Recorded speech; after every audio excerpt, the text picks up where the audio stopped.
Okay, hey everybody, this is Scott here again with a new video to help you learn how to trade, invest, and master your finances so you can apply that knowledge in the real world and multiply your money. And so in this video here, I'll be talking about two main things. Number one, the Fed finally decided to raise interest rates by a very small amount, and we'll talk about the market's reaction to that. And then secondly, the entire Chinese stock market had a massive comeback today. A lot of stocks like Baidu or Alibaba, these kinds of stocks were up 20, 30, 50+%, and I had to make quite a few adjustments on my Baidu trades. So I'll show you all the details on that too.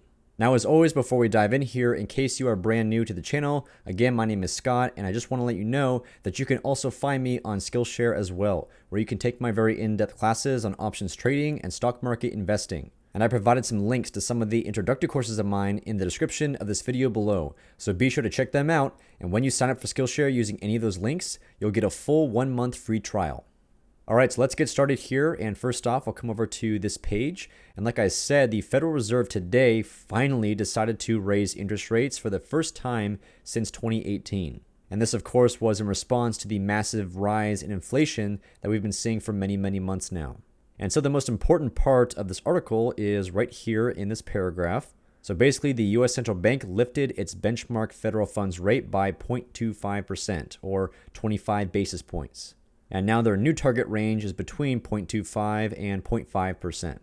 And in case you don't know, the federal funds rate, this is basically the main interest rate in the US that the Federal Reserve has the power to change. And this is basically the overnight lending rate between banks. So banks actually do lend money to each other all the time. And so again, the rate at which the banks are going to charge for lending out their money to each other, that is directly influenced by the Federal Reserve here.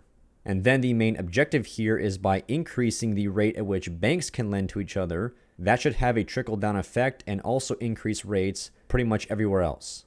And so now coming back to thinkorswim here, and what I have pulled up in the charts is SPY, an ETF that tracks the S&P 500. So go ahead and zoom in here a bit and take a look at what's been happening over the past 2 days, and today especially. So for whatever reason, the general market took the increase in interest rates to be a very good thing. And today alone, the S&Ps were up by well over 2%, and the NASDAQ was up by almost 4%. And of course, that's on the heels of another massive up day from yesterday as well. So unfortunately, of course, for a bear like myself, this was pretty unfortunate to see, especially considering that now this major former resistance level has been flipped back into support. But that being said, my overall bearish outlook on the market has not changed. Right, this very strong rally that we've seen the past couple of days might very well just be another one of these here. Basically a very large dead cat bounce. And we saw the same exact thing back here as well. And this kind of thing is very typical to see after a very large sell-off. So naturally, prior to this week, we've been selling off pretty hard. And again, now perhaps we're seeing yet another dead cat bounce. So at this point, my eyes are very focused on these two levels right now. Right, this here in particular is the next major resistance level that the S&Ps are going to have to leap over or fight through in order to continue a possible recovery. And also, if we come over to the NASDAQ real quick, QQQ, and then we'll go ahead and zoom in on this chart as well. And so as you can see here, the NASDAQ still has yet to get above its own major resistance level. Right, as I just showed you, SPY today managed to get above it finally, but the NASDAQ still has yet to do the same. So right now is going to be a very pivotal moment for the market. If the NASDAQ can also get above this point, then perhaps we might continue this rally even higher and higher. But on the other hand, if the NASDAQ does turn around at this point, perhaps come tomorrow, then I would say at that point, this here is very likely to be another dead cat bounce. So that's where we're currently at with the general market right now. And then also, like I mentioned, the Chinese stock market had a massive comeback today. So for that, let's take a look at FXI real quick. Just like QQQ, this is also an ETF that tracks the Chinese stock market. And take a look at this massive push higher. So today alone, the Chinese market was up by over 20%, which is pretty ridiculous. I mean, imagine if the S&P 500, for example, was up by 20% in one day. It's basically unimaginable. And basically the reason why this happened was the fact that the Chinese government just announced that they're now going to take much more decisive action in supporting their own equity markets. So essentially they're going to keep interest rates pretty low, inject more liquidity into the market, basically the same thing that Jerome Powell and the Federal Reserve's been doing, et cetera, et cetera. And so unfortunately for me, I do have a position on Baidu, which is a Chinese stock. So let's come to the charts on that real quick, BIDU, and just take a look at this thing here. So like I was saying, a lot of individual Chinese stocks were up huge today. Baidu alone up by almost 40%. And for my position here, I had on a simple naked short put option with a 125 strike right around there. And I sold that put option right around this time because I was hoping for a nice bounce for Baidu off this former support level that you can see there in white. But unfortunately, this stock failed in a massive way. And with my particular strategy, of course, once this stock falls below my put strike of 125, at this point, that's when I shorted 100 shares of this stock to cover the put option. And so by doing so, if the stock continued to push lower and lower and lower, which for a couple of days it did, then if I got assigned on the put option either at or before the expiration date, those short shares of stock would cover my assignment obligations, and I would still get to walk away and keep the premium that I sold the put option for as my total net profit. And that approach has already worked very well for me in the recent past with United Airlines and also Wynn Resorts. Both those trades, I sold short put options, stock dropped by a huge amount, and in the end, I closed those trades for a very nice profit. But of course, in this case, as you can see here, if the stock recovers back above my short put strike, at some point, I have to buy back those short shares of stock and close out that hedge. And so today here, I got very, very lucky, and this stock opened right on my short put strike of 125. I basically survived this huge overnight gap move. And so I ended up buying back those short shares pretty much right at the price I was hoping to do so. And actually, let's come over to the monitor tab real quick and I'll show you the actual trades I made today.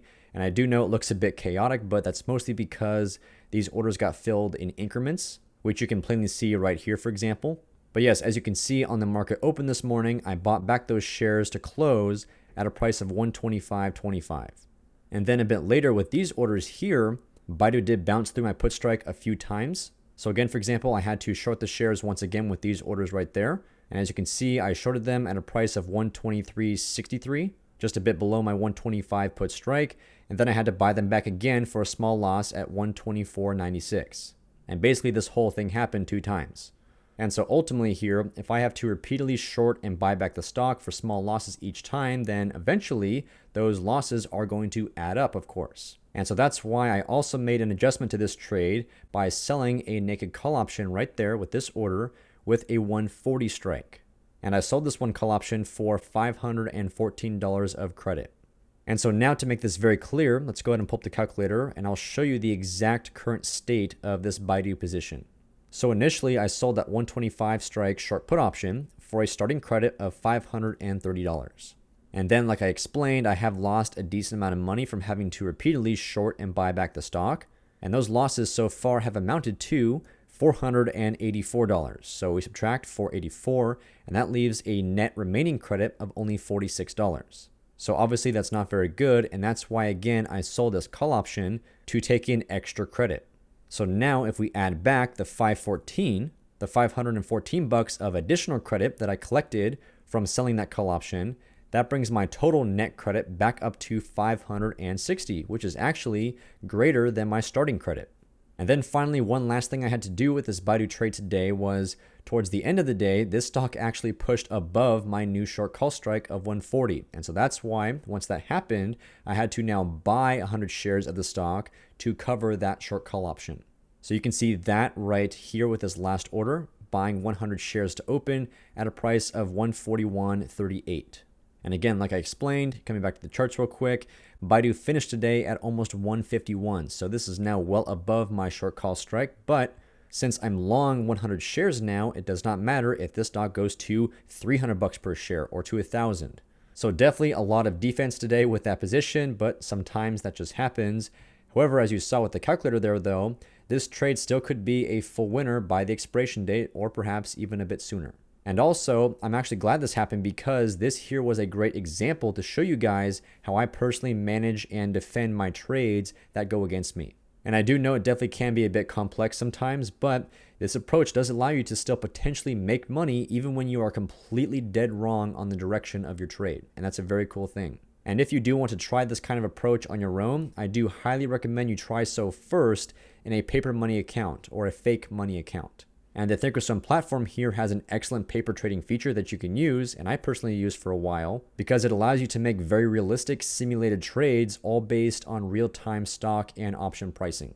And so with that being said, that's going to do it for this video. I hope you enjoyed it, and please let me know your thoughts or if you have questions in the comment section below. And don't forget, if you want to take some very in-depth classes on options trading or stock market investing, then check out my SKILLSHARE courses. Links in the description of this video. And finally, if you enjoyed this video, then please give it a thumbs up, drop a comment, and subscribe to my YouTube channel. I drop new videos every single week, and you don't want to miss out. So thanks again for watching, and I'll see you next time.